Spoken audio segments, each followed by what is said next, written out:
The University of Miami has a tradition of producing outstanding defensive linemen, and ranking right there at the head of the class has to be number 76, Rubin Carter. Carter came out of Fort Lauderdale in 1971 with talents other players just didn't have. Former defensive line coach Harold Allen. He was a outstanding athlete because mainly one thing, he's 4.75 in the 40, you know, and for a defensive lineman back then, you know, in the 70s, early 70s, that was really quick, you know, and so forth. Of course, he was built like a weightlifter, but he never lifted a weight in his life until, you know, he got here. In his sophomore year of 1972, Carter became a full-time starter for head coach Fran Kersey.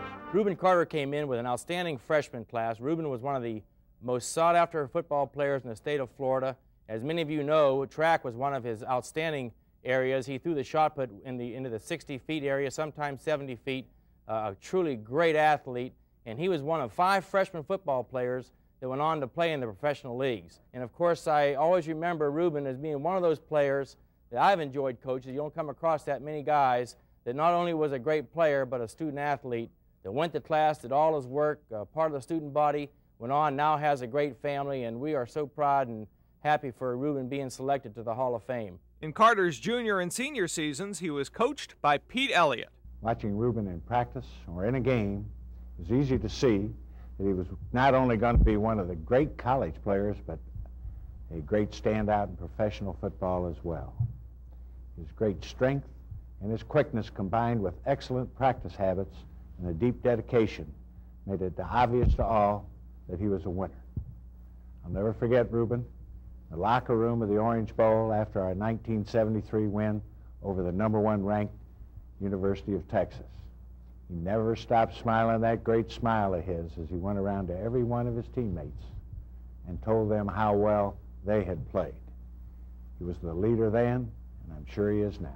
In his senior season of 1974, Carter became a first-team All-American and helped develop another UM All-American. He helped make Dennis Harrah one of the outstanding pro players. Dennis worked against him out here every day on pass blocking and would beat Dennis to a pulp, you know. But that's what made Dennis a good pro player. After his Hurricane career, Carter went on to star for 12 years with the NFL's Denver Broncos. Oh, look out, Avellini. Avellini goes down in the arms of big number 68, Round that is. He's not too tall, but he was there again for the sack. Rubin Carter. Tonight, entering the UM Sports Hall of Fame, Rubin Carter.